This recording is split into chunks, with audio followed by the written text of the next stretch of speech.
Yes, finally, after all the rumours, all the hype, Nintendo finally, after not saying anything at E3, gave us a new Switch yesterday. And it's the Nintendo Switch OLED. The Nintendo Switch OLED. Not a Pro, an OLED. And it's extremely exciting. I can't wait because it's giving us so much more than we already had. I mean, as you can see here, we got the page up and it says featuring a vibrant 7-inch OLED screen with vivid colours. Well, that's good. An OLED screen, and it is slightly bigger, although the actual Switch itself is exactly the same form factor because they've just shrunk the bezel. So you've got a 7-inch screen instead of a, I think, roughly 6.5-inch screen. So, yeah, let me just check that. It used to be 6.2 inch. So now it's, 7, and it's OLED. So it will look nicer. So that's good. And I was thinking, okay, good, brilliant, excellent, nice new screen. And there's really likes the thing about the vivid colours. They're going on about that. 7-inch display. Yeah, we know that already. And as you can see here, I mean, if you look on the screen here, just in the middle here, we've got Nintendo Switch OLED model, Nintendo Switch. So this is the Nintendo Switch. And you can probably see the bezels are rather larger on that one than they are on the new one. So yeah, as I say, that's okay. That's not too bad. Adjustable stand. Well, that should have been there in the original. Enjoy tabletop mode at your preferred viewing angle. Okay, fine. Never used it like that in my life. So it doesn't really mean much to me. And we've got a LAN port. Yoo-hoo! A LAN port, finally. Well, at least I suppose when you're docked now, you might not have the connection problems that a lot of people have had with the Nintendo Switch. And then we've got 64 gig of internal storage. And as you can see, the dock's rather different. It looks like a much improved, updated toaster now, as opposed to the bog standard toaster that we had with the original Switch. So yeah, that's okay as well. The 64 gig. Yeah, all right. Okay, I'll talk about that a bit more in a minute. And yeah, I mean, it just goes on and it's the same stuff, really. It's basically a Switch with an OLED screen and 64 gig and a LAN port. So there's a good breakdown of the specs. If we go off the Nintendo website and we actually go to, what is it, nintendolife.com, it says Nintendo Switch OLED model versus standard Switch, Switch Lite, full tech specs comparison. And if you go down the page, you've got it listed here. And I've highlighted some of these tech specs differences. As it says here, multi-touch capacitive touch screen, 7-inch OLED screen, 1280 by 720. So it's still a 720 screen. It is going to look nicer because it's an OLED, but it's not got any higher resolution. Not sure I would have expected that, given that we've still got the NVIDIA custom Tegra processor. And they've not said anything here whether it'll be a different custom Tegra processor, but from what I can read, it's not. No, it's the Tegra X1. The same Tegra X1 that was originally released in 2015 and first appeared, I think, on the NVIDIA Shield. You can correct me if I'm wrong on that, but certainly the first console to have it was the NVIDIA Shield.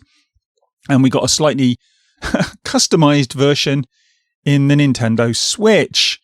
And as I say, it came out in 2015.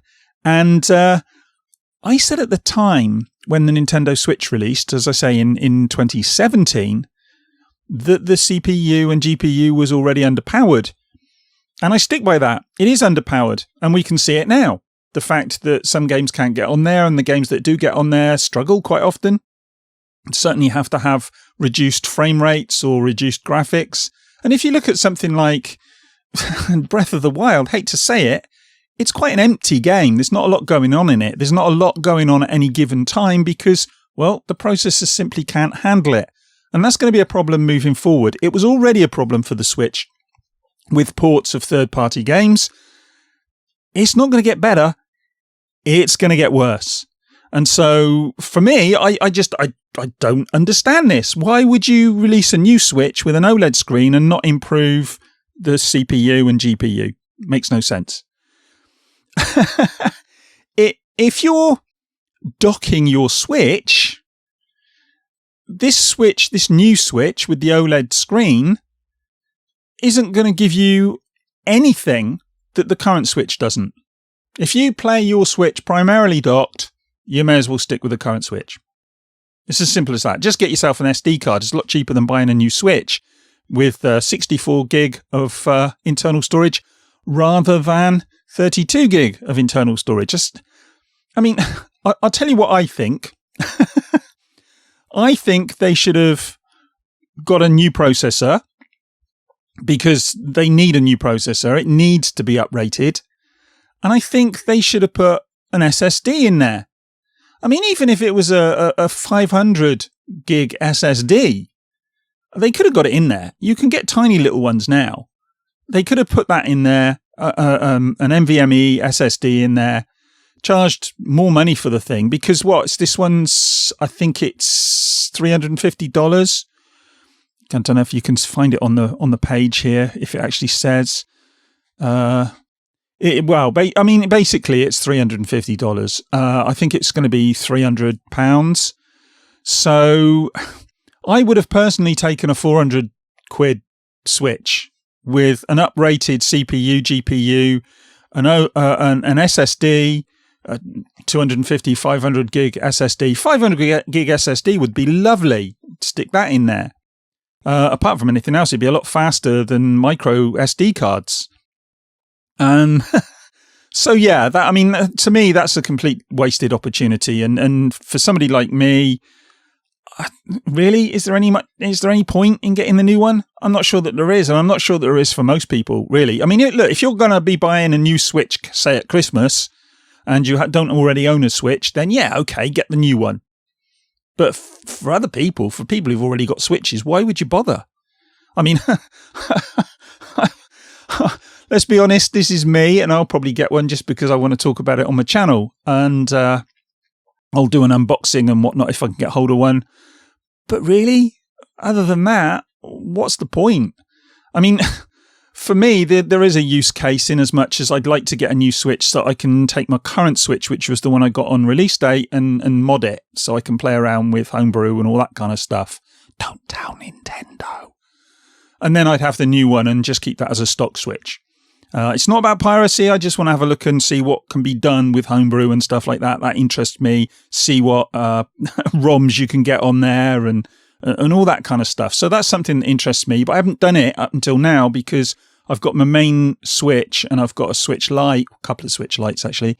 And I just wanted to keep my main Switch stock, and I've kept all my Switches stock currently. So that could be a use case for me. Get the new one, use the original one to mod it, and have a play around with that. But that's a really edge case, isn't it? Most people aren't going to be interested in that. So yeah, what's the point? I mean, the LAN, if we go down here, you've got the LAN available through new dock, the new toaster. And yeah, okay, so the new toaster's got a LAN port. And that might be, as I've already said, that might be useful to people who are having problems with getting the Switch to connect. Because I know from personal experience and looking at my YouTube channel and seeing some of the people who've come on there about the Nintendo Switch, when I've made videos talking about how to connect and saying they've had problems connecting. And a lot of people have had issues getting the Switch to connect. And the wireless networking on there is not exactly robust compared to some of the other options out there. So the LAN port might come in useful. It's still going to be 1080p via HDMI and TV mode. So as I was saying before, what advantages? And let's be honest, a lot of the time it doesn't even reach 1080p anyway. So yeah, I mean, the only way you're going to get over that is a new CPU, GPU. APU, if you want to call it that, because it's all on a chip. And they've not done that. As I say, still the Tegra X1. So it's just my mind's blown, and not in a good way. I just don't get it. I don't get it. The only thing I can think of is I saw somebody in a comment somewhere say maybe it's Nintendo couldn't get newer chips. Maybe the problem with COVID and chip shortages and stuff forced their hand. And maybe they did intend on putting out a Switch Pro, and they weren't able to simply because they couldn't get hold of the hardware that they needed, the components they needed. And so they decided to put this out as a kind of stopgap. And that would tie into some of the stuff I saw from Jeff Grubb on Twitter. He was saying that even with this, he doesn't think this shows that there isn't going to be a Pro down the line, maybe next year. And I don't know, people might not like that, but I think that's, still a possibility. I think we still could see a Switch Pro. I think this may well be just a stopgap, and it will keep sales ticking over. Let's be honest. And Nintendo aren't stupid. There's an awful lot of Nintendo people out there who will go out and buy this, regardless of the fact that it offers very little. You got a 50 quid price hike for very little. An OLED screen, a LAN port, and 64 gig. It's just, you can get, 2 or 3 games on there instead of just the one. So yeah. And there's stuff down here. They talked about enhanced sound. I don't know what they meant by that, but they did say in the video anyway. In the video, they certainly said that it offers enhanced sound, whatever that means. I like to actually see that because it's still outputting in stereo, as you can see here. Stereo, still got USB-C and all the rest of it. Nothing much different. If you look at the charging, it says it's got better battery life, but that's better battery life compared to the original Switch that released. As far as I can see here, the battery in this new Switch looks like it's probably the same as the battery in the revision that we got, what was it, last year? I think it was last year, might be in the tail end of the year before. But anyway, we got a new Nintendo Switch, didn't we? And it had that all red box that was slightly different, and that was pretty much all it offered was a new battery.